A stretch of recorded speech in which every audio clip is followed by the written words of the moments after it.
dipersembahkan oleh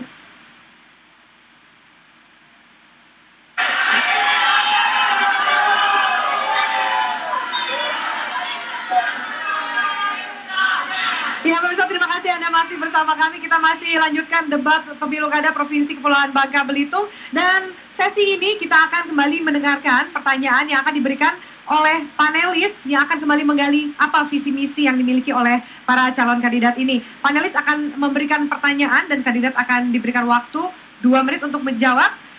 Panelis akan bertanya kepada kandidat nomor urut 4. Silakan panelis. Baik, terima kasih Mbak Afi. Bagaimana strategi Bapak untuk meningkatkan keamanan dan penjagaan laut untuk meningkatkan pendapatan nelayan Bangka Belitung? Baik, silakan kandidat nomor urut 4, waktu Anda dimulai dari sekarang. Pada masa gubernur yang lalu, Pak Hudan Nyirani, itu beliau pernah membuat kapal patroli yang dibiayai oleh APBD Provinsi. Tetapi dalam hal saya, untuk menjaga keamanan laut, saya tidak akan membangun kapal patroli apapun, melainkan saya akan melakukan kerjasama dengan TNI, khususnya TNI Laut.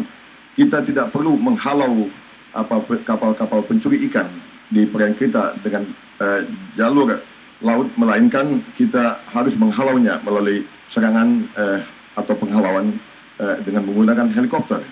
Bila perlu, kita tenggelamkan khusus untuk kapal-kapal asing yang mencuri ikan di wilayah kita.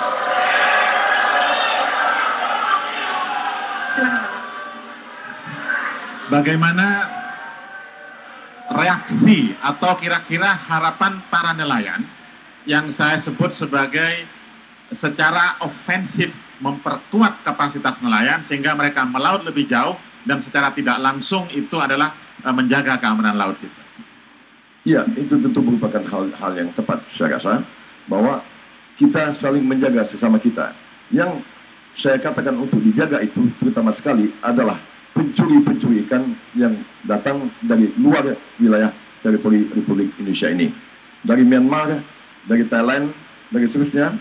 Karena sampai sejauh ini tetap masalah ketidakamanan laut itu masih menjadi masalah yang utama, sehingga tindakan tegas terhadap itu kita bekerja sama dengan TNI. Kita tenggelamkan beberapa kapal-kapal asing itu. Saya yakin bahwa hanya itu akan membuat mereka jerah. Baik, masih ada waktu, mungkin wakil ingin menambahkan? Kemudian yang terpenting, tindakan tegas secara hukum terhadap kapal-kapal yang ditangkap oleh aparat penegak hukum kita. Jadi ada keputusan yang tegas terhadap mereka. Selama ini kan mungkin agak ragu-ragu. Terima kasih banyak, waktu menjawab Anda sudah habis. Kemudian panelis akan bertanya kepada kandidat nomor urut 1. Silakan, Pak. Baik, kandidat nomor urut 1. Bagaimana untuk memperbaiki kesiapan fasilitas prasarana dan sarana pariwisata di Provinsi Bangka Belitung? Keluhan dari masyarakat, banyak yang tidak siap menerima limpahan wisatawan yang sedemikian banyak. Baik, silakan kandidat nomor urut 1 menjawab, waktu Anda dimulai dari sekarang. Baik, nomor 1 yang harus diperbaiki adalah aksesibilitas. Jadi pencapaian ke tempat-tempat pariwisata, baik di Belitung maupun di Bangka, itu frekuensinya harus ditambah.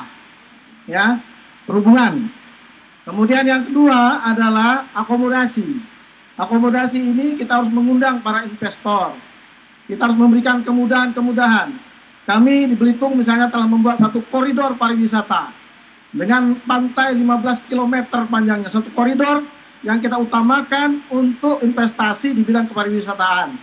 Kemudian kita juga harus mengembangkan event-event kepariwisataan sehingga fasilitas pariwisata atau objek-objek pariwisata itu akan semakin dikenal. Kemudian juga kita harus memperkaya objek-objek itu sehingga orang makin lama tinggal. Jadi time stay-nya itu lebih panjang. Itu yang harus kita lakukan. Kemudian masyarakatnya ini yang penting. Kunci yang paling penting adalah masyarakat harus kita persiapkan menjadi masyarakat pariwisata. Itu rohnya ada. Rohnya harus kita tiupkan itu. Ya, kalau roh ini tidak kita tiupkan, tidak akan terjadi pariwisata itu. Bagaimana tanggapan Bapak terhadap Badan Promosi Pariwisata yang kadang memperpanjang birokrasi? Ya, inilah dilemanya. Badan Promosi Pariwisata kadang-kadang berpanjang, itu kadang-kadang betul, tapi kadang-kadang juga tidak. Yang kita lihat misalnya, promosi itu lebih unggul apabila dilakukan oleh para operator wisata. Tour travel itu yang paling gencar lewat dunia maya maupun lewat brosur-brosur yang lain. Jadi itu harus bekerja sama kita dengan para operator pariwisata ini. Jadi tidak hanya dengan Badan Promosi Pariwisata, tidak cukup hanya itu. Demikian tambahkan Pak. Saya tambahkan bahwa harus ada event berskala nasional. Waktu Anda sudah habis. Terima kasih. Baik, kini giliran panelis akan bertanya kepada kandidat nomor urut 2. Silakan panelis. Baik, terima kasih Mbak Afi. Pertanyaan saya sederhana Pak, bagaimana caranya melakukan strategi reklamasi bekas-bekas tambang agar bermanfaat bagi masyarakat? Baik, silakan kandidat nomor urut 2 dimulai dari sekarang. Jadi reklamasi itu tugas daripada penambang kewajibannya. Dan biasanya ada kewajiban-kewajiban yang harus dititipin, namanya jaminan reklamasi. Jadi yang paling kita harus pahami bahwa bukan reklamasi itu kembali kepada asal, tetapi adalah pemanfaatannya sesuai dengan peruntukannya. Bisa dia jadi kolam-kolam ikan, bisa jadi apa. Jadi ada, bukan harus dikembalikan seperti semula, bukan seperti itu. Jadi strategi itu sebenarnya dimulai pada saat mulai perizinan. Perizinan itu harus jangan sembarangan. Jangan tempat-tempat yang tidak ada timahnya keluar juga izinnya. Tempat-tempat yang ini tidak keluar izin, tidak sembarangan itu. Saya pikir persoalan-persoalan ini adalah persoalan izinnya. Pemberian izin itu harus melalui proses apa namanya penyidikan umum, kemudian ada namanya eksplorasi dan seterusnya. Tadi disebutkan ingin memperkuat R&D, Research and Development. Boleh diperjelas Pak, kira-kira bagaimana Pak? Terima kasih. Jadi memang pemuliaan lahan-lahan yang sudah tergerus oleh penggalian-penggalian tambang ini harus segera. Makanya sustainable itu kita juga harus cepat. Jadi di mana-mana pun teknologi pertambangan ini selalu menggunakan koordinat. Jadi kalau kita berjalan sesuai dengan koordinat, yang belakangnya nyambung. Reklamasi berjalan terus memuliakan lahan dan pertanian akan berjalan di sana.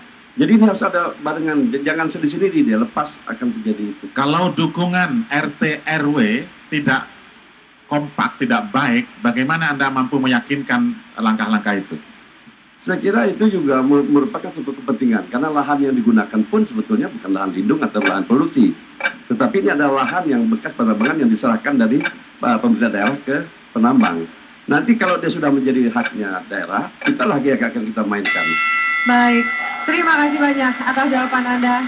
Dan terakhir panelis akan memberikan pertanyaan kepada kandidat nomor urut 3. Silakan panelis. Baik, kepada kandidat nomor urut 3, bagaimana strategi menyempurnakan sistem rekrutmen pegawai seperti yang Anda tuliskan di visi misi agar bersih dari KKN di seluruh kabupaten dan memperjelas karir pegawai negeri.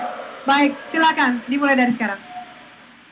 Kita memahami bahwa sumber daya manusia di provinsi relatif masih rendah dibandingkan dengan yang kita harapkan. Oleh karena itu kerjasama dengan badan-badan atau lembaga-lembaga pendidikan sangat dibutuhkan. Kami mengharapkan kerjasama yang betul-betul transparan dan terbuka. Dan kami mengharapkan dari lembaga pendidikan juga memberikan hasil-hasil yang baik sesuai dengan kriteria yang telah ditentukan. Oleh karena itulah kami yakin dan percaya apa yang kami lakukan sekarang dengan bekerja sama dengan pendidikan, lembaga pendidikan itu dapat mengurangi atau menghindari terjadinya KKN pada rekrutmen pegawai negeri. Kemudian tentunya keterbukaan. Bagaimana menempatkan pegawai sesuai dengan kompetensi dan keahlian pada bidang yang ditekuninya? Tentu itu harapan kita bersama. Tetapi pada kondisi tertentu kita susah memilih mana yang kapasitas memenuhi syarat, mana tidak.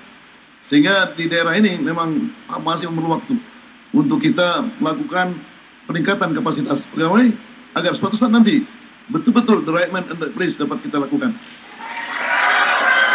Wakil mungkin ingin menambahkan? Yang sekarang ini kami repot. Terus terang, sumber daya manusia awalnya yang masih perlu ditingkatkan. Apakah ada perencanaan karir ke depan bagi sumber daya manusia di Bangka Belitung? tentu ada. Kami memberi kesempatan kepada para pegawai kami, PNS kami untuk meningkatkan kapasitas ilmu pengetahuannya dengan secara formal maupun non-formal. Secara formal tentunya melalui lembaga-lembaga pendidikan. Yang S1 kita S2-kan, S2 kita S3-kan. Kemudian yang non-formal kita ikutkan dalam setiap kegiatan-kegiatan, seminar, penataran, dan lain sebagainya yang berkaitan dengan peningkatan kapasitas. Baik, terima kasih banyak. Waktu menjawab Anda sudah habis, kandidat nomor urut 3. Terima kasih banyak kepada para kandidat juga panelis. Pemirsa, kami akan segera kembali, masih ada satu segmen terakhir, masih ada kejutan di segmen terakhir. Kami akan lanjutkan sesaat lagi usai jeda berikut ini. Tetaplah di Metro TV.